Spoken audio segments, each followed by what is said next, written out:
Assalamualaikum. Nomenklatur Jabatan Pelaksana ASN 2025, Panduan Esensial Restrukturisasi Klerk, Operator, dan Teknisi berdasarkan Kemenpan RB nomor 282 tahun 2025. Mengapa transformasi terjadi?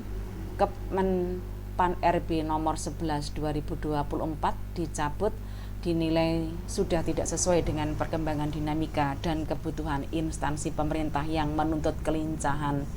Kemenpan RB nomor 282 2025 berlaku definitif, agilitas menyederhanakan ekosistem karir pelaksana, standarisasi menyelaraskan kualifikasi pendidikan dari SD hingga S1 atau D4 dengan tugas nyata, pemetaan ulang menyesuaikan kelas jabatan secara sistematis di seluruh instansi.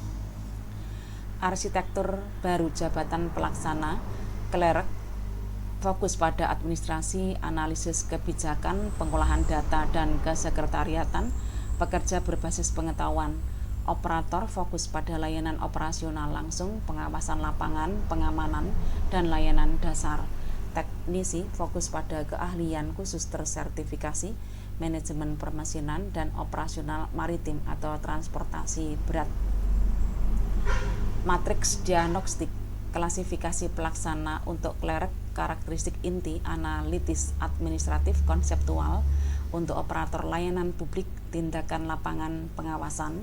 Teknisi, teknis spesifik, tersertifikasi, pengoperasian alat atau kendaraan berat. Rentang kualifikasi untuk klerk mayoritas D3 hingga S1 atau D4, beberapa SLTA.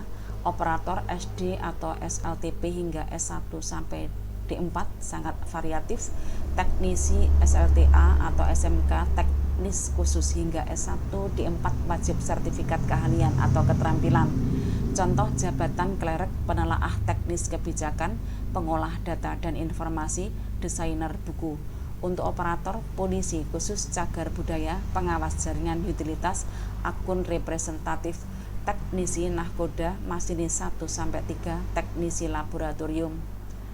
Peta pengisian jabatan PNS versus P3K, eksklusif PNS tidak terbuka untuk P3K, fokus pada penegakan hukum, peradilan, intelijen, dan pengelolaan kekayaan negara, analis perkara peradilan, penelaah teknis intelijen BIN, pengawal justisial, jurusita keuangan negara, penjaga tahanan.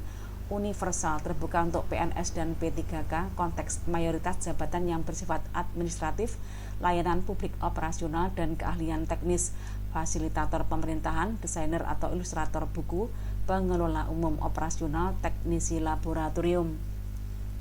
Tulang punggung administrasi dan analisis kebijakan negara, klerk, hukum dan peradilan, penelaah advokasi hakim, dokumentalis hukum, intelijen dan negara, penelaah teknis intelijen BIN, penata keprotokolan, kreatif dan publikasi, desainer buku, ilustrator buku berbasis S1 atau D4, standar dan tata kelola, penelaah pengembangan standar BSN, penata kelola pemerintahan. Untuk operator, garda terdepan pelayanan, pengawasan, dan ketertiban, energi, operator pemboran, pemantauan gunung api, keamanan ketertiban, polisi khusus cagar budaya, penjaga tahanan, transportasi, pengawas ke pelabuhan, personel bandar udara, konservasi, pelatih atau perawat satwa liar, juru pugar cagar budaya, pajak atau keuangan, akun representatif, penilai aset, kesehatan, operator layanan kesehatan, pengelola layanan kesehatan.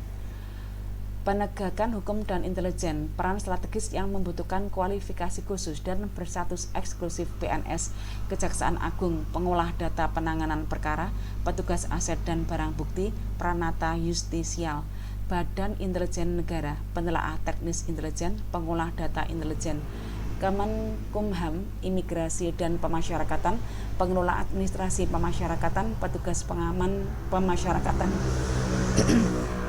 Ekosistem teknisi, anatomi karir maritim, sistem klasifikasi kapal berbanding lurus dengan kualifikasi sertifikasi, komando dan kendali nahkoda mu'alim 1 sampai 3, syarat S1 D4 hingga SLTA tergantung pada kelas kapal, kualifikasi AN 1, 2, 3, 4, 5, permesinan kepala kamar mesin, masinis 1-3, teknisi listrik, syarat S1, D4 hingga SLTA tergantung pada kelas kapal.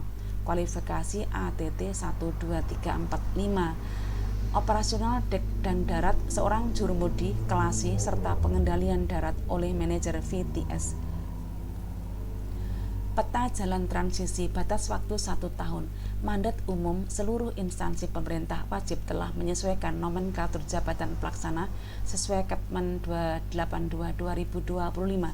Pengecualian khusus bagi ASN yang menduduki jabatan juru pelihara cagar budaya dan juru pugar cagar budaya diberikan waktu 5 tahun untuk menyesuaikan syarat jabatan yang baru.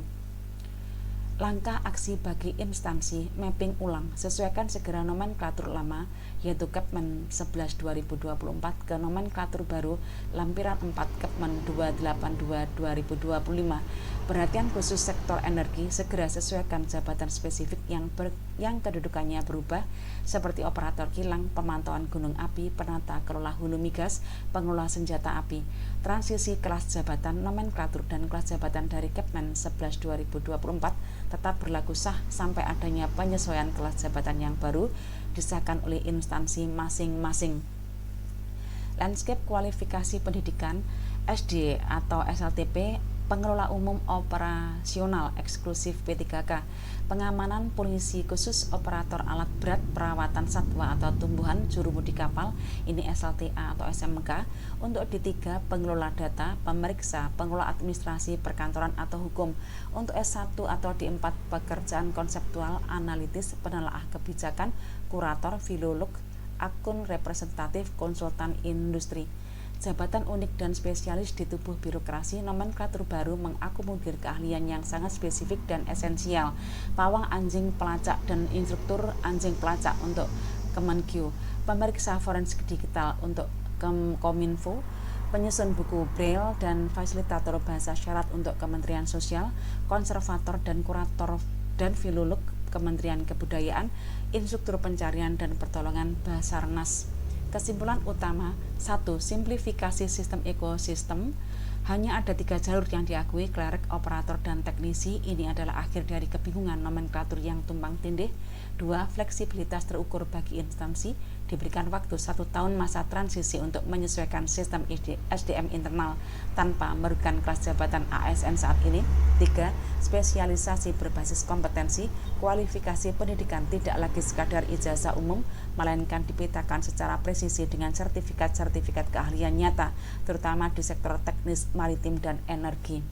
Wujudkan birokrasi profesional dan lincah. Untuk rincian spesifik kualifikasi jurusan, tugas jabatan harian, dan tabel pemetaan lengkap, silakan merujuk pada dokumen resmi lampiran 1, 2, 3 Kemenpan RB nomor 282/2025. Sekian, wassalam.